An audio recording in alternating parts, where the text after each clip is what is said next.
and welcome to sim.bc, where right now, right here is 16:30. Yes, indeed, it's 4:30 in the afternoon, and it's the first day of the new year. Yes, indeed, this right here, episode 129, is going to be the first day of the first year of 2018. I said the first day of the first year, now didn't I? The first day of the new year of 2018. I know that most people are gonna say that yesterday Eve, 31st of December 2017, so last year, I know all of them jokes are coming in, rolling in mass, was the big year, right? But today is actually the day. Today is when it's all happening now, isn't it? Today is the first day of the new year. Today is the first day of 2018. And why is that so amazing? Well, because it's a new year. Isn't it? Isn't it amazing? Isn't it just the best? Right? This is the first vlog that we're releasing at 2018. And I know that most of you guys will be sitting there like, well, that's great and all, but that's not why I came here. And I totally understand you. You probably know that it's 2018 by your own, all by yourself, yeah? Most people will already know that it's 2018. Most people in the world has already celebrated that it is 2018, a new year. Because you know, it's kind of an international event. But yeah, you are totally correct, oh, my man, my mate, my girl, whatever, gender neutrality and all of that.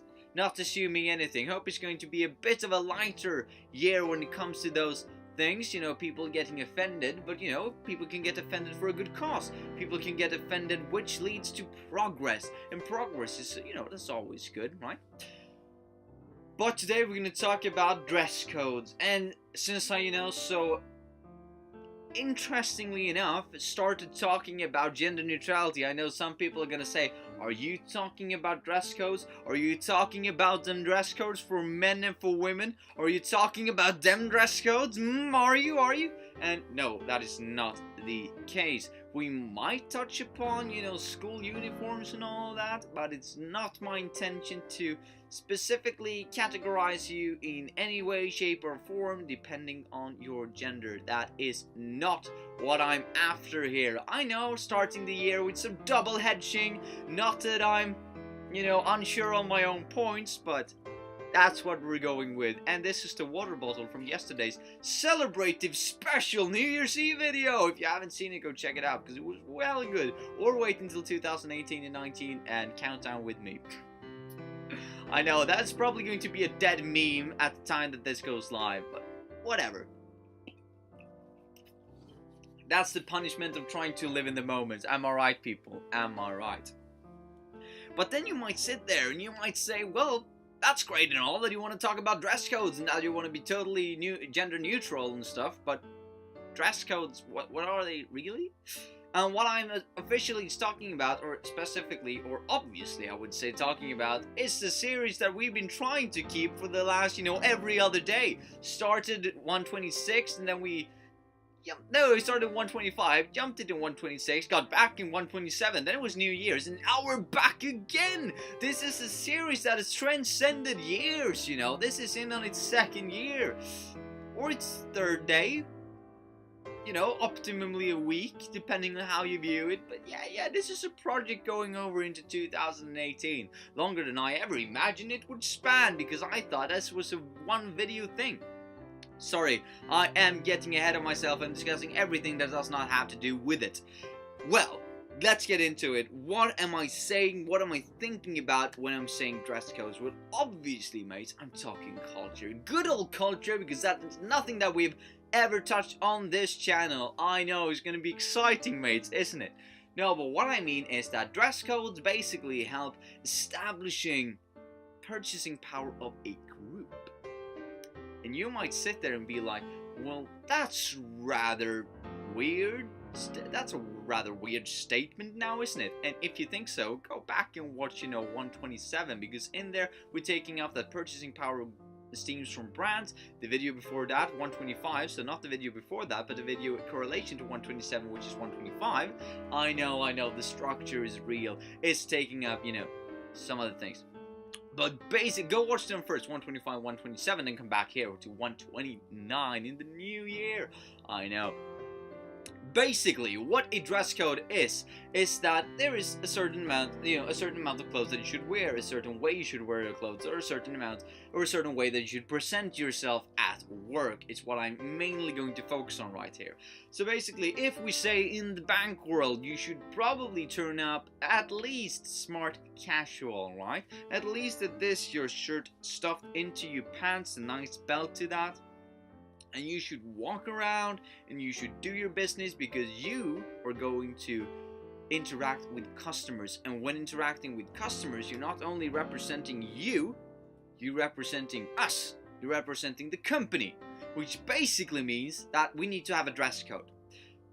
This is like the easy way a company is establishing quality, because when you're seeing some people in suits talking to you about your bank loans, you should probably, on average, right, feel safer than if someone dressed as a hobo rolls in his, old car, and that's from, the last century, and tells you, well, you should invest in my funds. You might be all like, well, I'm gonna change banks, change country, and change names because I'm never coming back here again. I'm not saying that you should judge a book by its cover, and you should probably listen to this man, because if he dresses like that and still have the position, probably a good person, probably really good at what he or she is doing. However, most people tend not to react like that. They tend to say, where is the people in the suits that I want to talk about? Not about, but well, we're talking about them, so they don't have to. Where are the people in suits that I want to talk to about my investment? Because I don't want to talk to this fella right here. That's how most people would interact. So dress codes is a way of, as an example then, for the bank to actually establishing quality. Establishing that all of our employees have quality. They represent a certain amount of quality, a certain amount of dignity, a certain amount of minimum that everybody should uphold. And why is this important? Well, because of the reason that I just mentioned. Comes in a customer, right, seeing this man dressed like a hobo, or this woman dressed like a hobo, and says, well, no, I'm leaving.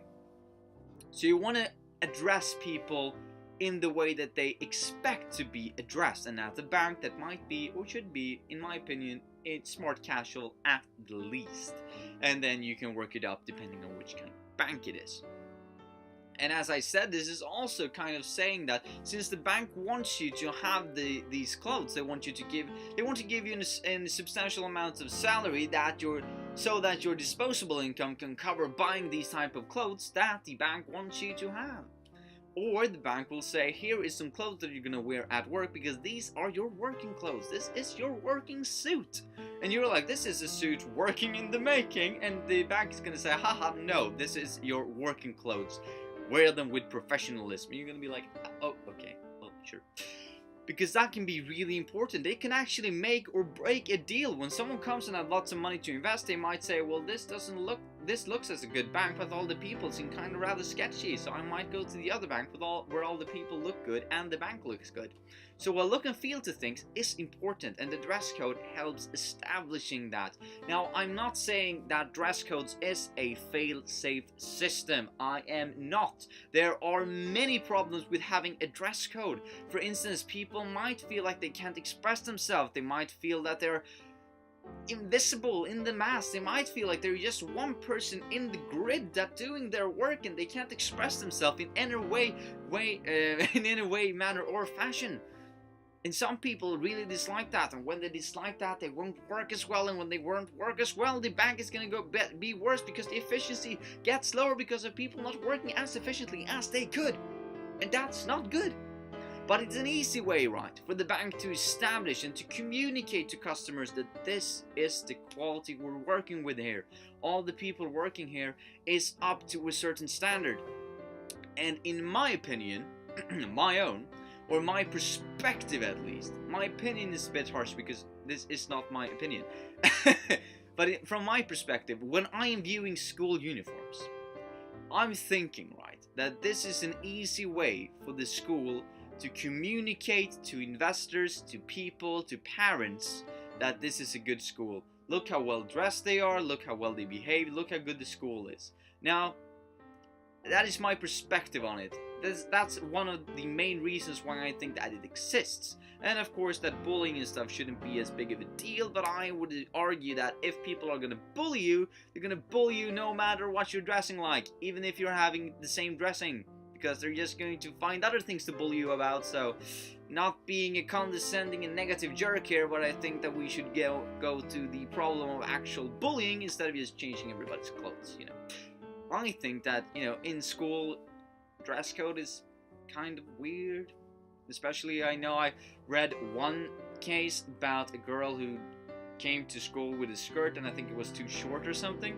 And it was really hot outside, and all the boys were able to wear shorts, and this girl weren't able to wear a skirt that was that short. She needed to have a skirt that was longer, or pants, and it was super hot, and the dad was really mad. And I was totally like, well, that's stupid. Why couldn't you just wear what you wanted? And the school then went out and said, well, that's because we have a dress code and everybody should dress the same so that nobody feels outside. And I'm like, well, is that really because of this outside feeling? Is it because you want to retain and attract, and, you know, investors? Isn't that the case? Because you want to show off how good the kids is, just like in the bank. And I think that's absolutely ludicrous. So my opinion on dress codes, it's more bad than it's good.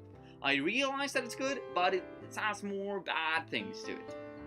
But dress codes at work, I would say, when you're grown up, when you're fully when you're fully grown, when you're a grown up. I know that some people will argue, and that is true, that you're still, you know, a person, you're still a human being even if you're old. And I'm not saying that you're not a human being if you're old, but I would say that a dress code would work better because people are more mature when they're older, or at least they should be. And therefore, I think that lots of the negative aspects are withdrawn from dress codes when it comes to working at the bank, for instance, and that's why I think it's better. And perhaps you should have a loose dress code. As I said, you should be smart casual minimum, and then work your way up from there. Optimally, coming in a suit, 3-piece suit might be too much, but somewhere in there, give a range to it. And this is also, yet again, to establish that all of these people who are here is part of a community, is part of a group. They have the same... They're moving, and as I talked about in the first video, if you've seen it, is that we want to visualize that we're changing our lives. And if you go to a specific school, that might be the case that, well, I'm showing that I'm changing my life because I went to this particular school, and the changes before and after is associated with the school, and these are hopefully positive changes. One would be the case that the school wants you to wear a uniform so that, yet again, the school can show off that you went to that school, and this is where the positive changes came from. Could be the case as well, but that's, yet again, attracting, retaining, and finding investors. That's all it comes down to, because you also want to say that the people are graduated from here and moved over to the bank maybe. They have a certain amount of purchasing power because they came from this school, they came from this bank, they came from this, they did that, they're dressing like this. They're showing off that they have a certain amount of purchasing power, which I think is rather interesting. And I know I've missed a lot of perspectives when discussing this, you know, clothing and stuff. So I am going to make a scripted video about it, but it's probably not going to come out that soon because I just realized that I have at least 20 more days until I get back to my apartment. And after that, I'm going to, you know, set up my apartment, which will take 1 to 2 days. You will be with me there, and after that we'll see what happens. Probably it will happen soon, but if not, well, that might be why you need to wait for it. But until that point in time, until that time, please comment what you think are good and bad perspectives of this argument with clothing, with dress codes, with purchasing power relevance, with branding yourself and with different brands. Do you need to show them off? Do you not need to show them off? What did they say if you show them off? What does it say about you if you do not show them off? All of this I deem to be very interesting, and it's something that I would like to take up in the scripted video. You know, I want to have as many for and as against as I can in order to make a vibrant and good discussion about the subject, because it's something that I feel is really interesting. So until then, mates, have a nice one, and I'll see you tomorrow. Have a nice one, mates.